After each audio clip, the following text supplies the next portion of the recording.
my god. I'm sweating. I don't have lipstick on. And I'm recording.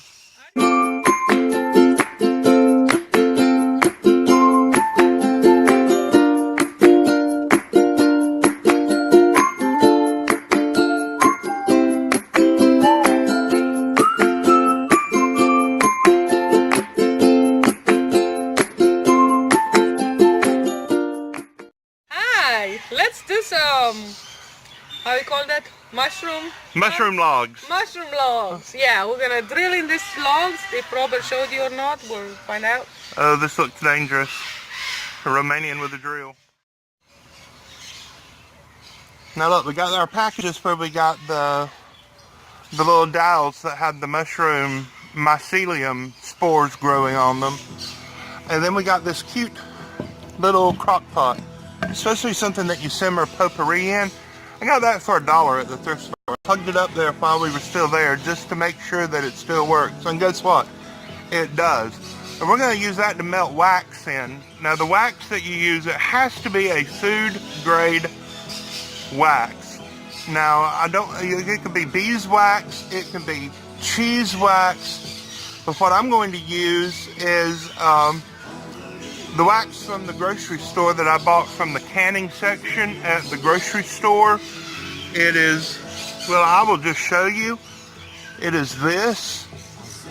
It is white paraffin wax. You can make candles out of this. But this is the stuff that you melt to put on top of jams and jellies to seal those jars up. And so we're going to let that melt down. It's going to take quite a while, I'm sure. But we're going to go ahead and get started on some of the other projects. Now we have 3 different kinds of mushroom plugs. The little dowels that have the mycelium growing on them. We have a pink oyster, and they came in kind of wet and yucky. I don't really have high hopes for those, but you know what? I'm going to pound them into a tree and see what happens anyhow. So then I have king oysters. These are supposed to be big, giant, grayish brown looking oyster mushrooms. And then I have shiitake mushroom plugs. And Daniela especially is very excited about those. I'm not sure if this wax is ever going to melt in this little thing. I'm not sure what we're going to do. But Daniel has gone to find a drill, and we're going to drill holes in some logs and get started on this. You want to drill some holes? It'll help if I do it the correct way. So let's talk about wood for just a moment. We have chosen to use oak logs after doing lots and lots of research. Everything that I have read says that shiitake mushrooms grow best on oak logs, preferably white oak, but this is not white oak. It's what we got, so we're going to use it. This is just a tree that we cut. The top part of it is going to be used for bird perches in some of our aviaries. And this is the bottom part. Some people would just call this a little sapling. But again, it's what we have. You can use other woods. You want to use hardwoods. Things like hickory, pecan, ash, maple. Even sweet gum will work for shiitakes. I'm going to be trying some with sweet gum. Just as soon as I'm able to order more mushroom plugs. I've ordered 3 types of plugs, a pink oyster, a gray oyster, and the shiitake. I cut 3 logs thinking I would just have enough plugs of each type to do 1 log. Now your logs are supposed to be about 6 inches in diameter, and these are obviously narrower, thinner logs, so it's not going to take as many plugs to fill the logs. And so I had 100 shiitake plugs, and I've put 50 into each of the 2 logs. So I'm going to do the oyster mushrooms on another day. I still have a third oak log I'm going to use, and then I'll use some sweet gum for the rest of them. You don't want to use things like pine and spruce. You don't want to use the conifer evergreen trees. The essential oils and the sap, they are detrimental to the mycelium. There are some species of mushrooms that will grow on those trees, but for our purposes, we're going to use hardwood. Also, I've read that you don't want to use walnut. It's supposed to have a chemical in it that keeps the mushrooms from growing. And also, even with the oak, you want it to age. You want to cut the branches and then let it age for about 3 weeks. The fresh branches, the fresh logs have an enzyme to keep, living trees that are healthy don't have mushrooms growing on them. And so there's an enzyme in the tree that actually helps protect from mycelium mushroom growth. And so you want the logs to be about 3 weeks old, but not much older than that, because then it's just considered dead wood and it will be colonized by native mushrooms of unknown varieties. Around here it's probably going to be a turkey tail mushroom, which does have some medicinal uses, but again, they're not culinary mushrooms. They're not what we're wanting to grow. We're wanting to grow the shiitakes. So if Jonathan will quit playing with his phone, we'll get this all done. He's a typical teenager. Here he thinks that the tape has slipped. We put the tape on the drill bit as just a visual aid of how deep to drill the holes to put the plugs in. And you'll see that in just a moment. It's just as simple as pushing the plugs into the holes. But we've had a lot of fun doing this. I hope you give it a try. I'm going to put links in the bottom of where I ordered the plugs from. So y'all let me know if you've ever done this before. Give me some comments down below. Tell me if you've ever tried this, if you've ever grown mushrooms, if you think this is something that you might want to try. I will give updates. It's going to be a while before we have mushrooms growing, but I will definitely give some updates on this.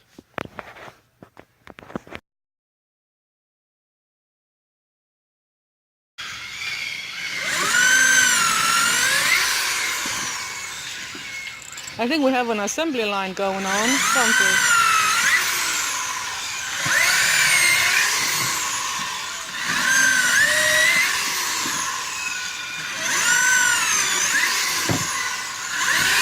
One drilling and one planting.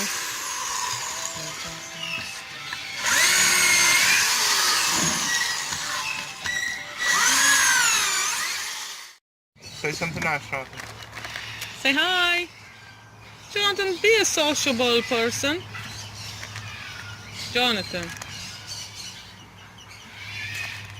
Just come on, you're not shy. From all my children, you're the one less shy. Least shy, whatever. You're the one that talks to anybody. Yes, you do. Look at me. Say hi, YouTube. You usually talk. What's going on with you? I know you just woke up, but come on. Just woke up at 5 in the afternoon? Well, it was 2:30, but... Say hi. Okay, I guess he's not gonna say hi. I guess that's how teenagers are, huh? We love them, don't we? Can't help but. Especially him. You want Awesome. more plugs? Drill more holes. I saw your face, you better stop. My goat. Oh no! That was funny. You see what happened, right? I don't know if it showed on the video, but that was funny. He drilled a hole, and how he was drilling, it pushed the plug, mushroom plug out from another hole. So that was funny. Going right there.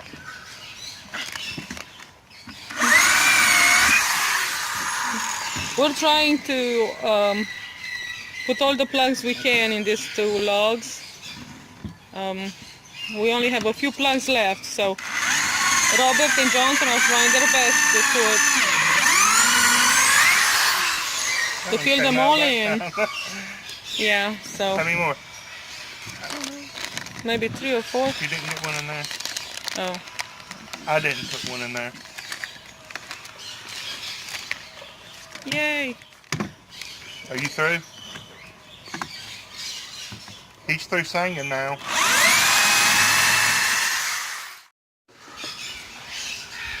So the wax is mostly melted. We have a plug in every hole, and we drilled some extra holes. They're supposed to be 4 inches apart, and if you imagine that there's a line this way and you have every 4 inches and then you move over, you're supposed to alternate the holes so that they're in a diamond pattern.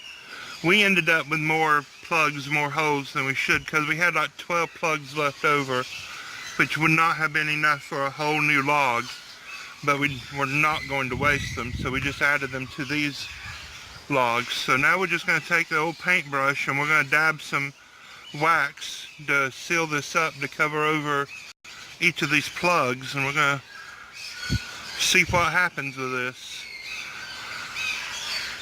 Well, you probably need more on that one. Yeah. Like I said, we have never done this before. This is just trial and error. I have a question. Yeah? So, if you put this hot wax over the holes, wouldn't they burn? I'm sure that the little cells that it comes in contact with are going to die. That's what I'm saying. But also, if you don't put wax on it, it will dry out, and that's going to kill it also. That's why you have to make sure that you use a log that has the bark still intact. You don't want to use split wood for this. And some people say that you should even paint the ends of the log with the wax to make sure that it's not drying out. And you know, this wax isn't super hot. I'd hate to just dip my hand right into it, but it's not that hot. Oh. Never mind. My mind was going places.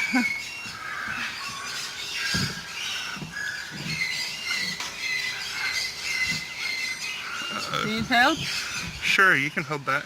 Thank you. This old paintbrush is never going to be the same. Well, it didn't look very good to begin with, so. Let's see, roll it on over a little bit. Thank you. That plug didn't get pushed in very well. That's as far as it's going to go. Yeah. We're going to leave that. We'll see what happens.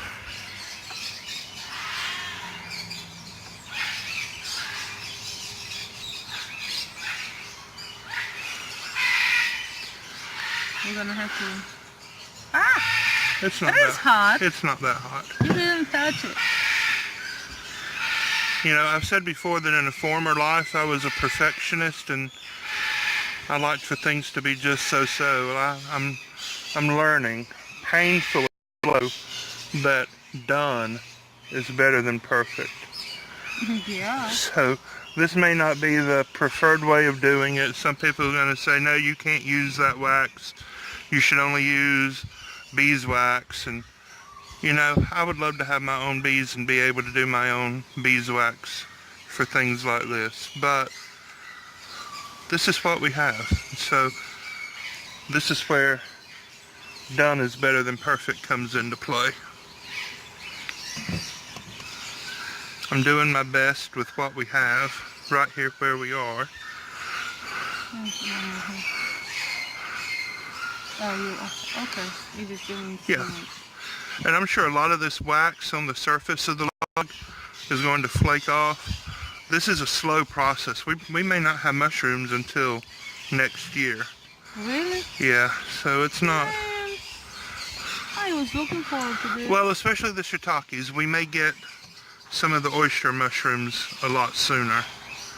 I like shiitakes. I don't think I ever had shiitakes, but I think I might like shiitakes. You've had shiitakes. If you've ever had mushrooms at a nice Chinese restaurant, you've had shiitakes. I like the sound, shiitake. She just not saying shiitake. Hi everyone, this is our little bitty nursery, I guess you call it. We planted, I see hydrangeas, gardenias, some goji berries, and I don't even remember what else, but we're trying to start a little garden, and we're gonna plant them as soon as they are mature enough to be replanted in the ground. Yeah, we'll plant them in the fall. There's a Chicago hardy fig. There are elderberry cuttings that we have rooted that we got from Rose at Wholesome Roots. There were some raspberries that I bought at Walmart, and they died. The boysenberries, the sticks off of the boysenberries never produced any leaves, but there are this pot right there, that pot. It's full of beautyberry sprouts, but also there's the the boysenberry has come back from the roots, and we're very happy about that. So I'd just like to say thank you for watching. I was inspired to do this by watching a video by Whistle Thicket Homestead. Tom over there, he did some mushroom logs, and I figure if he can do it, then anybody can do it, and I may as well give it a try. And I'm just joking. He's actually a high school science teacher, so he knows his stuff. But this is something that I've always wanted to do, and he has inspired me to do it. I was looking through YouTube, and Eric at The More You Grow, he actually grew oyster mushrooms in 5-gallon buckets. And Rose at Wholesome Roots, she grew oyster mushrooms on her kitchen table last year. And they all have videos on those. Y'all remind me, and I will link those videos down below. Well, anyhow, thanks again for watching. God bless you. Y'all have a great day. Bye-bye.